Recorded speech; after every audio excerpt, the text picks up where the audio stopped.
She's April. And she's Molly. And we are the Book Besties. When Aunt Em came to live there, as in Kansas, she was a young, pretty wife. The sun and wind had changed her too. They had taken the sparkle from her eyes and left them a sober grey, and they had taken the red from her cheeks and lips, and they were grey also. She was thin and gaunt and never smiled now. With our friend who is back with us, Hazel Gaynor. Hazel Gaynor! Thank you for coming back, Hazel. Thank you for having me back. Besties, she was with us last December for Christmas with the Queen and our friend Heather Webb. And now she's back with us for Before Dorothy, her new novel that's coming out next month. Oh my God. Thank you for the arcs, Hazel. Yes. We appreciate it. Oh, they're precious, aren't they? Yeah, paper arcs are like a dying breed. So it's really great to get your hands on one. Yeah, we've been lucky to get paper arcs. We've gotten a few e-arcs. We get audiobook arcs as well, since we tend to read both physical and audio, but we still I put all of my arcs over here. Here's all my arcs. And I'm the same. And I think, there's just something lovely about a physical book. I'm a real physical book girl. And there's something really special, I think, with an advanced copy that you can physically hold it and see it before anyone else, Yeah. Well, and I feel like people don't realize how special that is, because things like NetGalley now, everybody has access to it. But like, I'm a librarian, and the world of publishing has changed a lot since ebooks, but with this, in terms of like advanced reader copies, but it used to be a very, very big deal to be on an ARC list, to be on a galley list.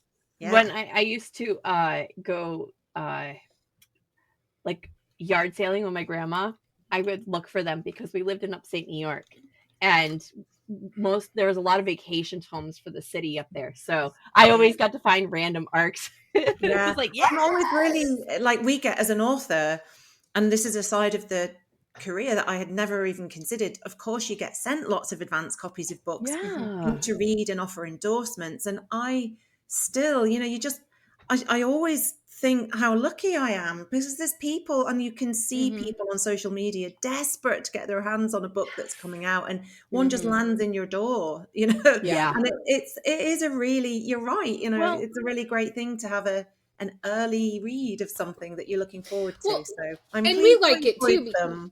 We like it too because we get to, share it on the podcast, and we get to hang out with authors like you. And I mean, we love that.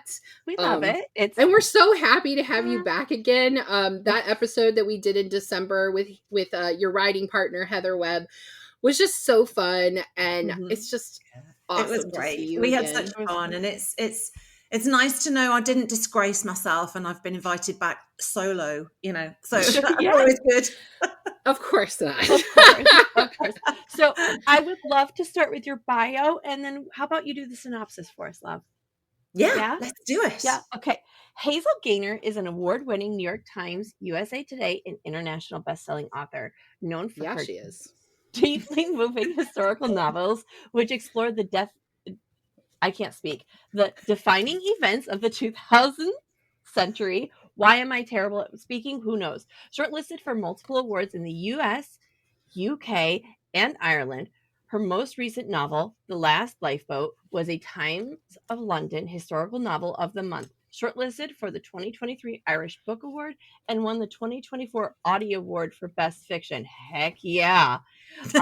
Hazel's co-written novels with Heather Webb I've read this before, I promise, have also all been published to critical acclaims and shortlisted for several international awards. Hazel's work has been translated into 20 languages, hot damn woman, and is published in 27 territories to date. She lives in Ireland with her family. Before Dorothy is her 12th novel.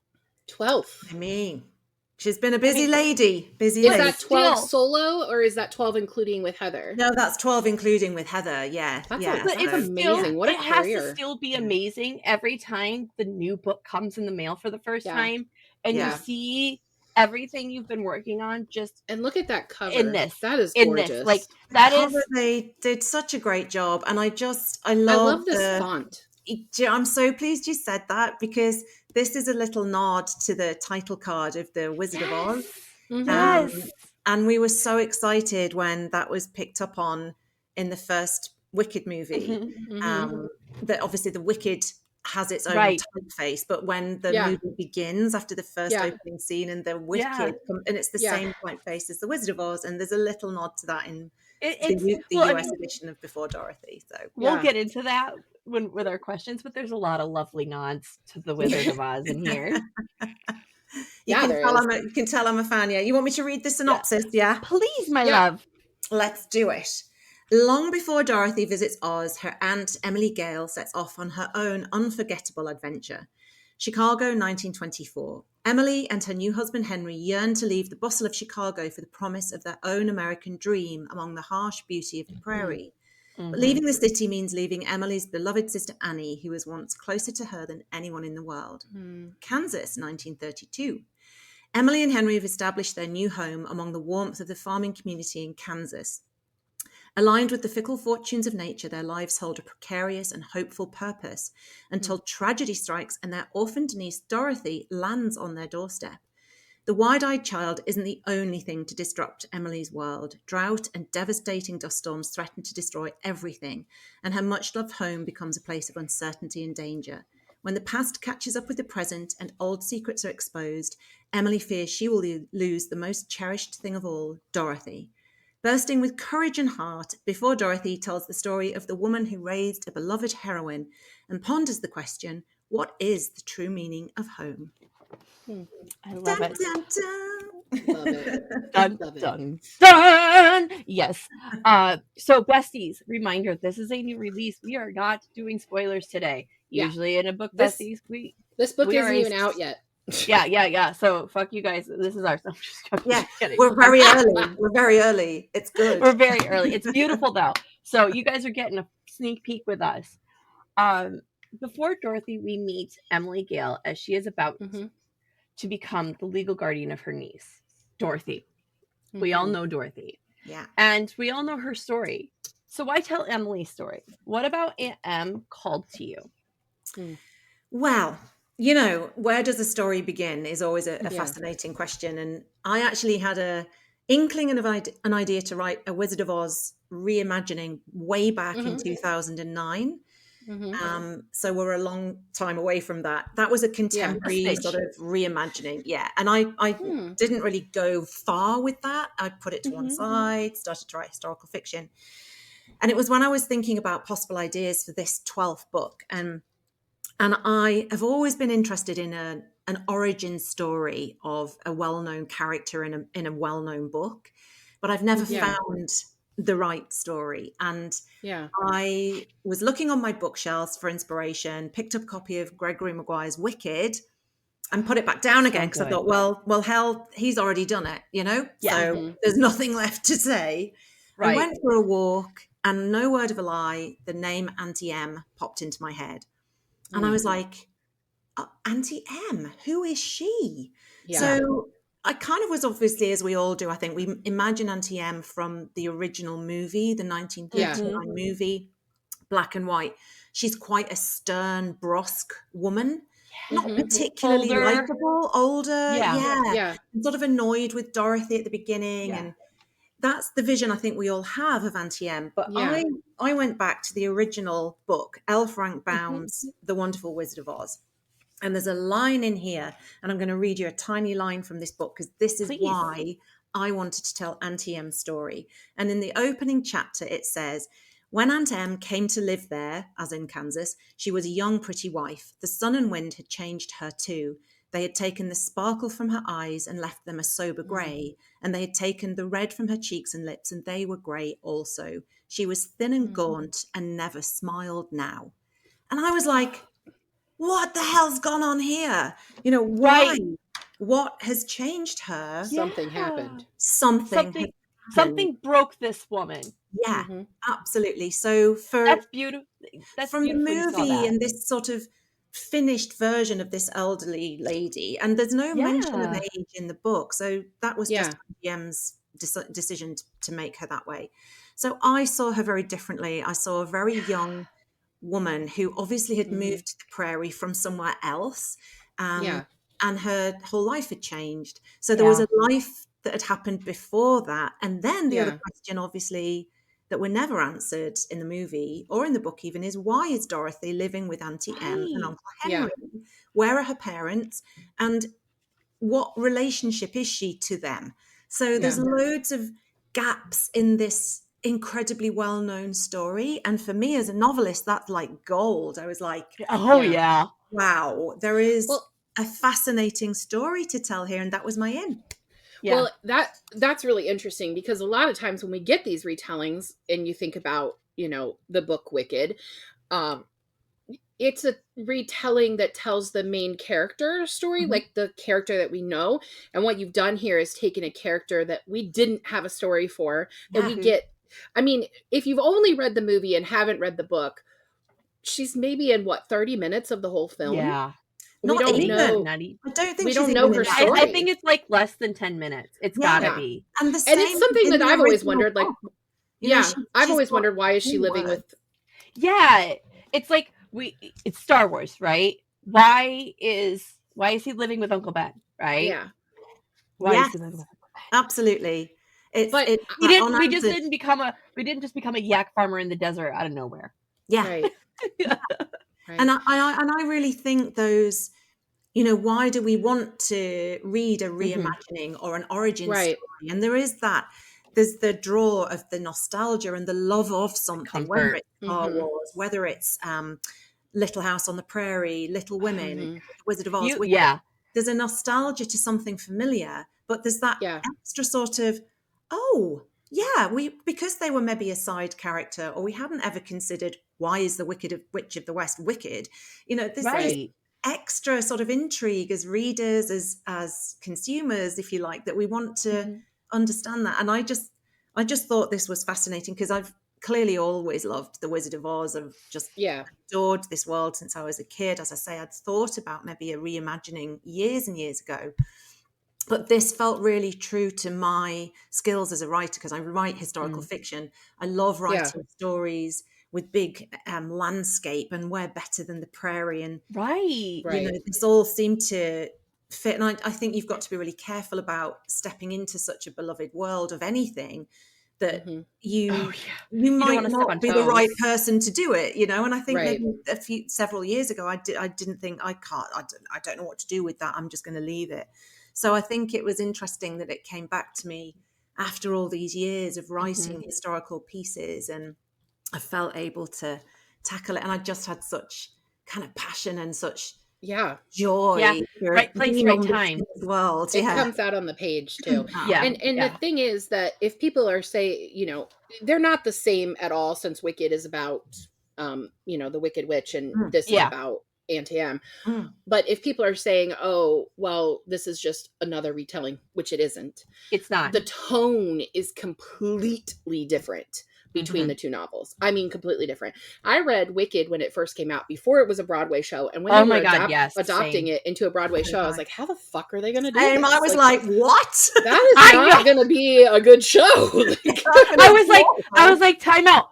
Why are there's there's assault, like Yeah, real assault, right, there's a guys? whole chapter that describes her shades of green. I'm like, yeah, what are you doing with that? yeah, yeah, yeah. No, and that's a really good Oh, point. And I think I was very clear with my publisher at the beginning. This is a story. It's a very real. It's very Yeah. earthy. It's very Yeah. yeah. gritty. It's not at all fantastical. We don't go anywhere near Oz. There's nothing. There's no Right. Yeah. elements of anything. This to me was about making this character of Auntie M very real, very Yeah. grounded, very relatable as a woman. Yeah. That's a perfect lead into my next question, Oh, actually. good. Yay. Emily's story is a twofold for me. One of a new wife in a new world, and one of becoming an instant mom. I understand the Mhm. story is way more complex than this, but you know what I'm trying to get at here. Mhm. Why show these sides of Emily? Aunt M.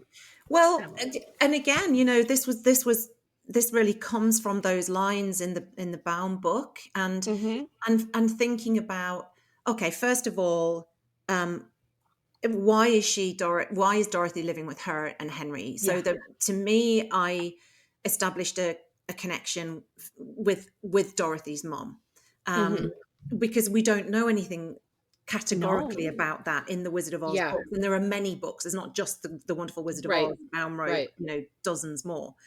But it was about that sense of taking a character and giving them ownership of their own decisions, and one of those things is about where is home, and about taking a decision to move to Kansas to start life with Henry, her husband. So it's about sort of all of the things that come with that decision of, you know, following your heart, following your dream, or you know, going somewhere with someone you love to start a new life. And what did that look like? And my sort of backstory for Emily is that she is from an Irish family, and that comes from lots of the Kansas prairie farmers were immigrant families, and lots of them were from Irish immigrant families. And it made sense to me, being in Ireland, to tie the stories together there. Here's what you know. Yeah, absolutely. Yeah. But also, you know, answering the question, I suppose, of why is Dorothy living with Emily and Henry, and what's their family situation like? And there's no other children in their life, as far as the book or the movie tell us. So then I imagined, okay, if they don't maybe have children of their own, what is it like to become a mother, to be responsible for raising a child, and then what if that's happening at the same time as this absolute climate disaster, natural disaster of the Dust Bowl, that just destroyed lives. And that all of those things were all really driven by those few lines I read you about what had changed her.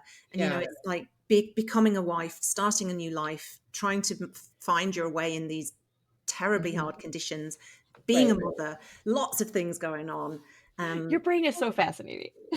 I love it so much. Well, fascinating or strange? No. I get it. Like, you see in between the cracks. You're seeing a world. You see a world that nobody else saw, and you're like, let's dig into it. That is a writer's brain, friend. That is how writing works. I say it all the time. It's my imaginary friends talking to me. She literally just heard history and it came out. That's a really nice way to describe it. That it is that sort of the intrigue in what maybe other people don't see, or and I suppose that's the same with anything. You know, we anything that is created, I suppose we all think, oh, that was such a great idea. How come that wasn't done before now? Right. And I was convinced somebody must have written Auntie M's story when I first had the idea, and I went searching, and I kind of couldn't believe nobody had done it. I'm going to tell you mine when we're off pod, because I'm afraid somebody's going to steal mine. I can't believe you haven't done it yet.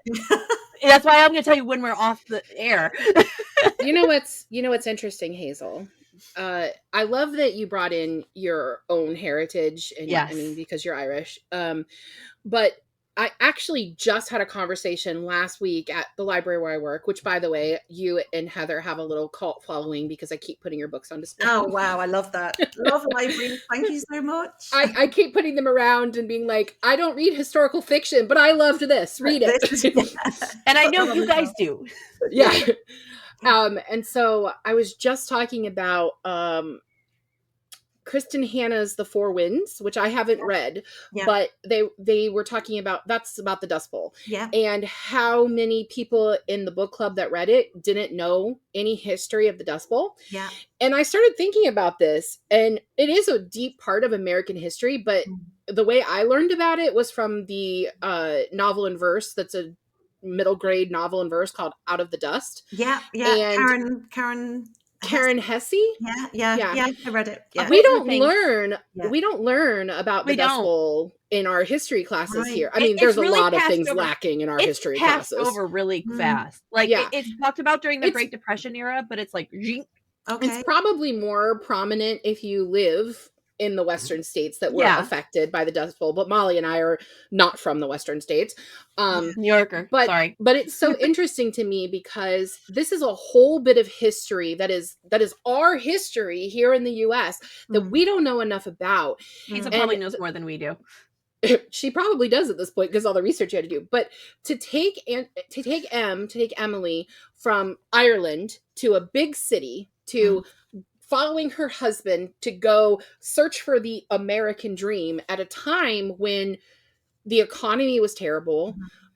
You're hoping for the westward will be better, and then fucking hell, there's no rain and everything dies. And like literally, and this is one of the things that happens in Out of the Dust, literally they're eating sandwiches that taste like dirt and drinking milk that tastes like dirt because they can't get the dust out of anything. Oh, it was just amazing to, you know, sort of research that. I knew some of it, a little of it. I had also read The Four Winds. But I think, you know, reading things like Out of the Dust, there's an amazing book called The Worst Hard Time by Timothy Egan, which really gets into the detail of what it really was like. And I think with anything that you set in a period of history, whenever and wherever that is, I think the key to making it work in a book is to make it feel relatable now. So it's not the history, really what it is. It's day-to-day things like you just said, like taking a drink of milk and you can feel the grit of the dirt in that milk. You can't set the table for dinner because the plate will be covered with a film of dust before you put your food on it. You know, so it's just these day-to-day challenges that we can all relate to because we all have to eat, we all have to go to the shops, we all would be terrified for a child if they were breathing in dust every day. So I mean, we've got these amazing personal accounts, like, you know, and sort of fictionalized in Out of the Dust, but in other forms as well. And like The Grapes of Wrath, obviously being one of the most famous. It's really amazing to sort of digest all of that as an author and then find a way for it to tell a story through your characters. And it just felt like the right place in history to set M's troubles.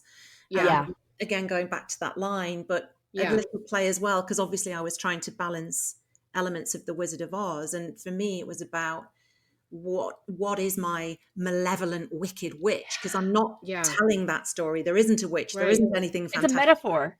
It's a metaphor, absolutely. And the dust was my metaphor. The dust is the malevolent, terrifying force that everyone's afraid of. So it worked in lots of ways. But it's a horrifying piece of history. What a great lead-in. You're just queuing me up, babe. You're just queuing me up. I'm just jumping between questions. It's like we've been doing this for a while. I'm too good. I know. I want to talk about your research actually, because we're talking about middle North America during the Dust Bowl and Great Depression, and it's not just the Kansas and like central the plains. You also did a lot of research for Chicago too. I really noticed in here. So I would love to hear about this process for you because it couldn't have been pleasant. These weren't fun times for us in America. So please share. I think, you know, it's really interesting because a lot of my historical novels, you know, go to difficult times in history because that's where you've got real human drama, and it's like the best and the worst of times, the best and the worst of people. So events like, you know, my first novel was about the sinking of the Titanic, so you know I started with a difficult subject, you know, so and I really tragedy's just there. But there are these incredible moments in all, you know, I've written about the wars, I've written about children being stuck in a lifeboat in the middle of the Atlantic, and of course it's horrendous, but you also see these amazing pieces of humanity and like courage and people doing way more than they ever thought they could. And exactly the same with the Great Depression and the Dust Bowl, being resourceful. So for me, it's always about trying to get to read or hear people who were there at the time. What did they say? How did they respond? What was their experience? And we're so lucky to have, you know, archives and the internet and so much written material that's because of librarians, guys. With librarians. Exactly. And I always say to authors, you know, go and dig around in your library because they've got amazing local history. Yeah. Um, And if you're not local and you're like Hazel and you're writing in Ireland about something that happened in the Midwest, you can just call that library and they'll help you do research. exactly. Yeah. They will. And often, sort of an initial wide Google search, and you'll find a paper or a document, and you can, Yeah. sort of go and access that. And we're Yeah. really lucky to have that. And I think just any piece of history I can read where I hear from an actual person, Yeah. newspapers are really, really helpful, because you also need a little bit of background at the time, Yeah. so, Yeah. and photographs. I mean, there was incredible documentaries made of the Dust Bowl that were shown to the Dust Bowl farmers at the time to show them how they were destroying the topsoil, and therefore that's what was creating these clouds of dust. You had photographers going to photograph what was happening to show the politicians. So there's amazing, I mean, it's awful to think that in the middle of this terrifying event and experience, people were being photographed, and somebody comes along, makes a film of I know your their life is life. terrible right now, but stand still. Yeah. Some of those photographs, the one in particular that so many of us have seen, which is the mother, and she's got her hand like Yeah. this and she's holding a child in black and Yeah. white. Yeah. That was not taken with her permission. No. Well, so many weren't. And And it was not taken with her permission at all. Yeah. And, Yeah. it's exploiting what was happening to them. But I mean, they were trying to better the situation. Yeah. By showing, I suppose, educating the nation really as to what was happening. But so the documentary that was made and shown at the time, and it's incredible to me that I can sit at home here in Ireland and I can access that and see, how was this being reported, and what would the photographers who went to the area, what were they photographing? And they're fabulous. So you can look at a photograph, and to me, I get a lot of information. It's like, okay, there's a little house, and what's the make of car, and the scale of the dust storm. So it was really fascinating. And I guess once I've done all that research, then you're kind of trying to find a way. Well, how does this now fit into this story I'm telling of this young wife and her husband who are trying to make a sort of life for themselves on the prairie, and then bam, this young child comes and is a destructive force all of her own. So it was really, I love her. I love really, Dorothy as a little kid, the way that you've written her. I mean, we know Dorothy as a little kid from the original source material, but like, the image of her hanging onto her stuffed lion. And her little red shoes, and I'm like literally underlining parts in the book where I'm like, oh, that references it.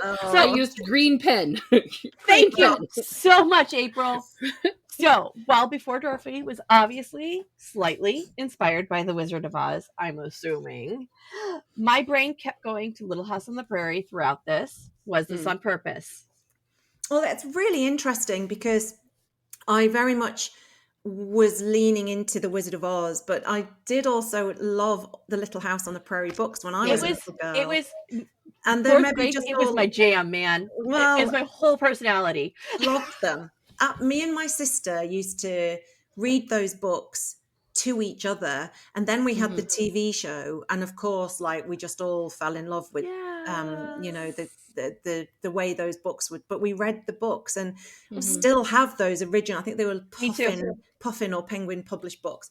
So with the gingham prints, with the colored gingham prints, so all of that world is obviously in me, and I think it's, the two of us, I suppose, quite closely aligned in terms of, Ma and Pa Ingalls, and you've got Auntie Em and Uncle Henry trying to sort of establish a home, isn't it? That's what they're both about, really. Staying alive. And trying to, find a way that the resourcefulness and the way that you have little moments of joy. I have Emily a nod back to Ireland, and that she plays her father's fiddle. And interestingly, so does Pa Ingalls, which I hadn't remembered at the time. And just the way women on the prairie, were resourceful, making clothes for the children. So using the feed and grain sacks to make dresses. That made the gingham print. I was like, oh my gosh. Gingham. I know.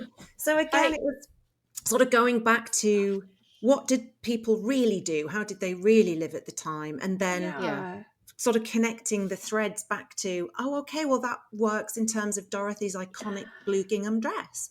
Yeah. So yeah, it was Look at really you tying all the amazing bows together. yeah, I mean, it literally was like threading bits of a puzzle together. And the toy lion, you know, it was about, as I said, this book was always and had to be a very real, very earthy. So it's like, how do I create, where does Realness. Dorothy get Yes. her lion from? And so in my world, her aunt gives her a toy lion, and that's that. Yeah. Again, you are just setting me up today. I love it so much. We just mentioned your own sister. In this book, there's a deep relationship between Em and her late sister. So what was your inspiration for that bond? Well, as I say, originally, it's sort of like looking at the gap in what we know, and there's no definitive explanation that Dorothy is Emily's sister's child, or Right. Henry's Stop. father's End child, story. or is it a term of endearment? You know, we've all got that woman in our lives that we call an aunt, but it's really just our parents' friend. Stop. Me with her kids. Yeah, exactly. They call her Aunt Molly. So there was lots They're of my boys. potential answers, and there's lots of ways actually that women can be mothers and aunts. So it was a really interesting thing to explore. And I have a sister, so I think for me, the kind of me thinking about, I'm an auntie, I have several aunties through my mom, I have a sister. So that was where I landed with my decision to have that connection between Emily and her sister Annie, which was really, really lovely to write about. Yeah. Sisters and the sisters married cousins. Yeah. As well. Because that's which was when you common get back into then. Well, that was common back then. But it was a solution to a problem of why does everybody have the same name? So if Dorothy's Dorothy Gale and Emily and Henry are Gale Farm, and she's not their child, then where has she come from? Yeah. I liked it. I thought it was interesting. Actually, my high school boyfriend, his parents, his mother had a sister, his father had a brother, and they got married. So their cousins were double first cousins, and I would always be like, "Oh, I don't like that." But it made sense. Yeah. I grew up redneck. My mom's parents their siblings all married each other. So my grandparents' siblings so out of my Thomas side, there was 4 of them that got married. Wow. Brother, sister, brother, sister, brother, sister. So I double cousins. Everywhere. As long as they're not related to each other. Yeah. I graduated high school with 5 of my cousins, so I didn't date a lot. Well, it was funny because you wouldn't. Well, I have so many pages of notebooks where I'm kind of drawing family trees, and I was talking to my editor and going, "Well, they could be brothers," because me and my sister dated brothers in high school. Yeah, it happens. And then we were like, and then where did the surnames all come from? So it was really interesting actually, just to sort of figure out the family tree to everyone. Now I want you to post the family trees to Instagram. I want to see them. And you pulled Chicago into this, and Chicago was a great place for this because, in my opinion, because there were so many Irish immigrants there. So I would love to hear your inspiration of not just bringing in your own heritage, but bringing Ireland into this.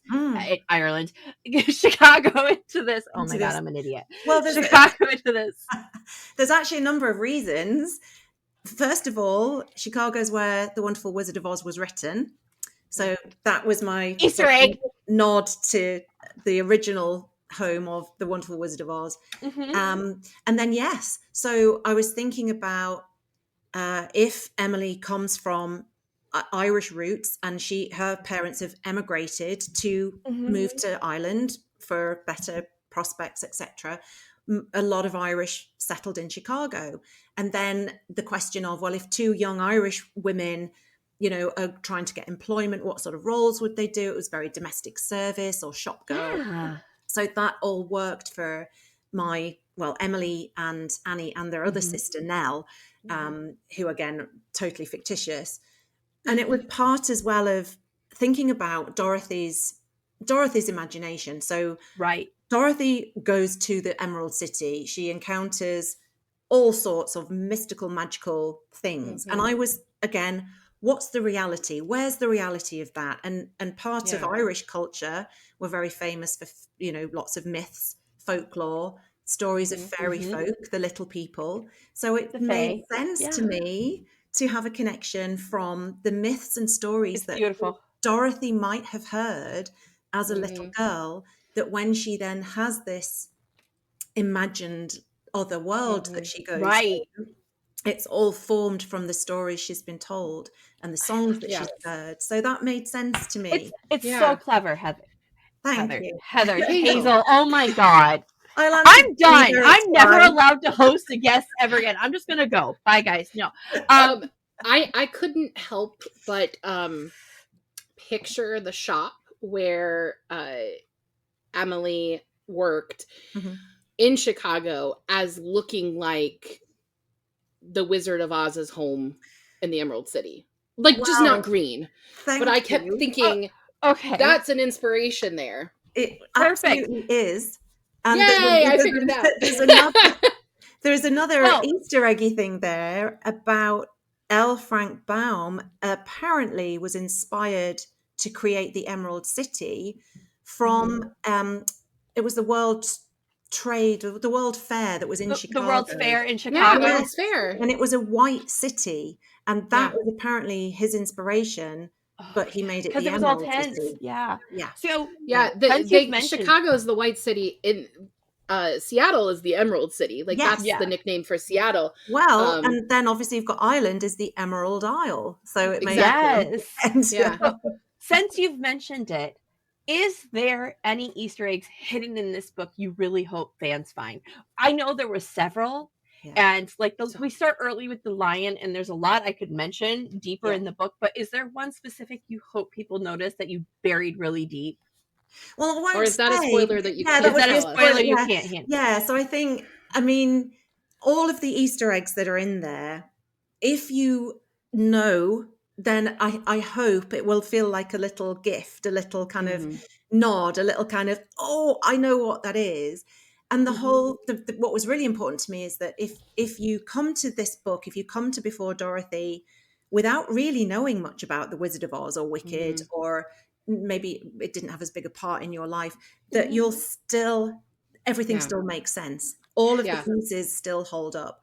But there are treasures in there for people who I love it. Want to look for them. So I love it. They have fun.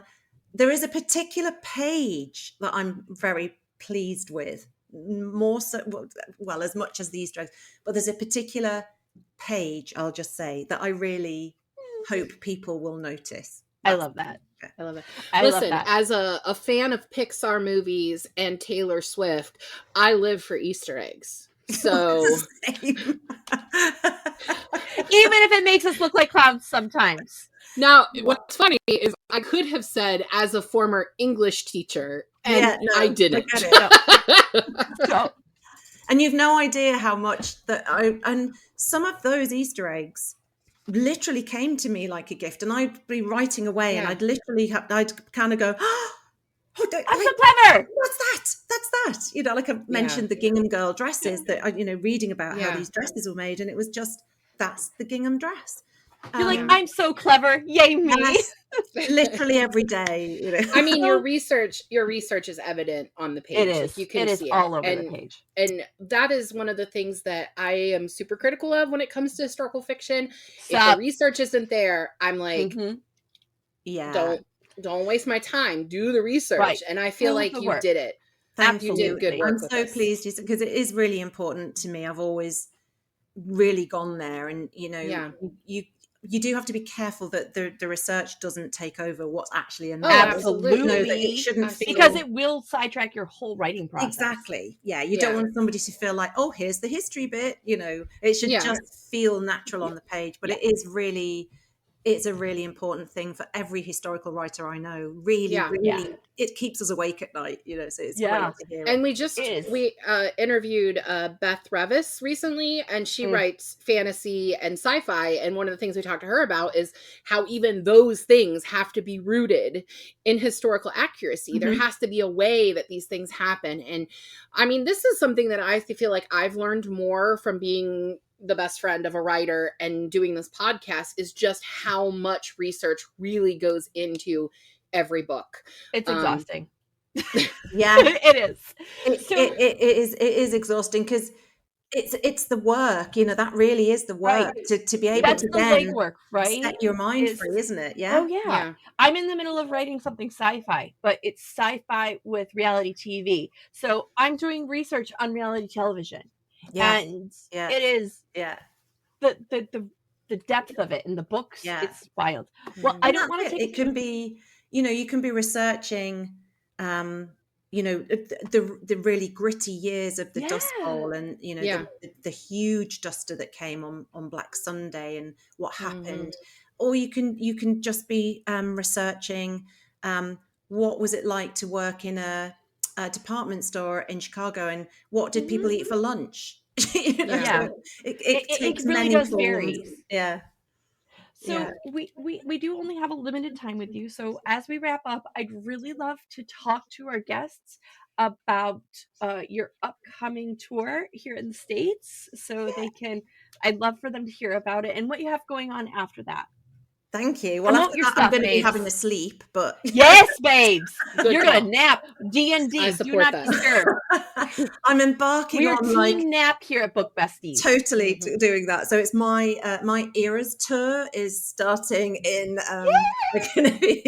in New Jersey. I'm literally, the tour schedule is up on my Instagram page. It's probably the easiest place. I'll put a link to it, guys. So I'm going to be literally going east to west, and obviously going to Kansas. Go west, young one. Yes, gotta go to Kansas. So I'm really excited. I'm having so much fun talking about this book. People have so much to ask. Yes. People have so much to talk about.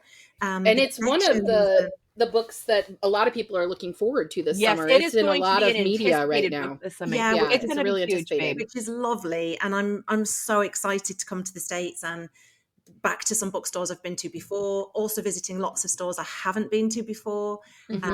So do please come and see me. Come see very her. Entertaining. Sadly not coming to where I am. I know, I'm sorry. We're here.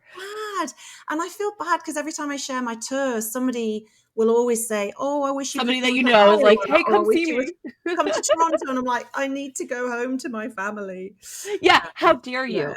So that's how dare you spend time with your family. You and Heather should come to Annapolis Book Festival, because that's how we met her, and then we can meet you. Yeah, that would be amazing. That would be amazing. Sorry, continue. So after your that, tour. I will be. Yeah, so my tour is going to be very exciting, and you see, I love meeting readers. I love talking to people about the craft of writing the book, the inspiration of the book. But it's really lovely then when you meet readers and get their take and what they've picked out. That's why I don't always like to say, you know, what I want people to get out of my books, because everybody gets something different, and everybody finds something different. And I just love talking to readers there. And then, when I come home, I'll literally be on the floor in a potato. Yeah, that's me for the summer. We call that sock time in our house, because that's what a sock does. You just lay on the floor, right? Yeah.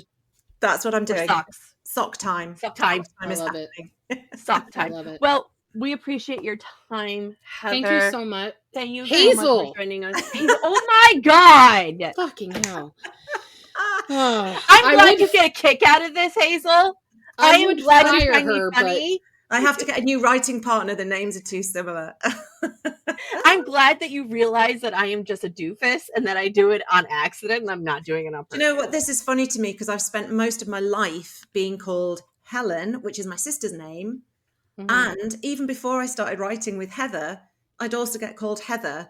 And now, because my surname is Gaynor, so I'll often get called Gaynor. So I'll get emails and it'll be like, "Hi, Gaynor." I'm like, that's my surname, but that's okay.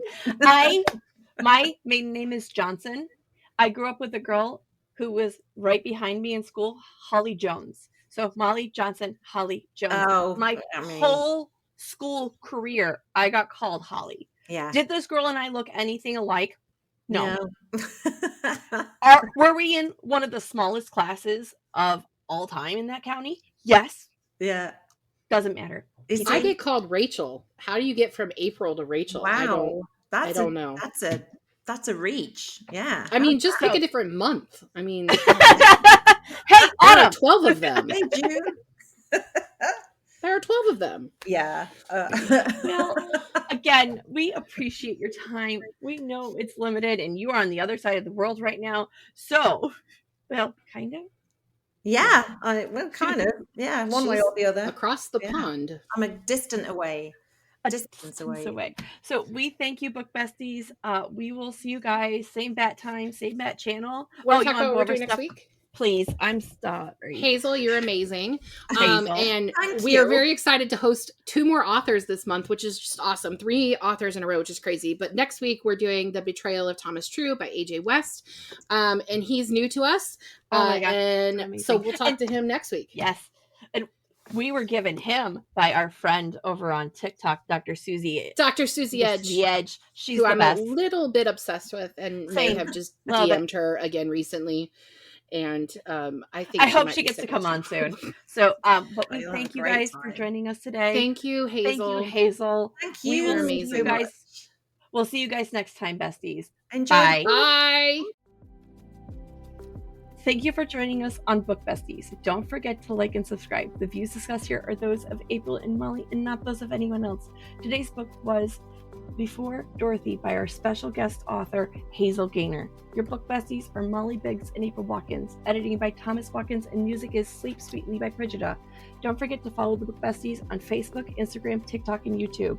If you'd like to contact the Book Besties, please email us at bookbestiespod@gmail.com or visit our website, bookbestiespodcast.com. You can support the Book Besties by joining our Patreon at Book Besties Podcast. Until next time, besties, get lost in your favorite book.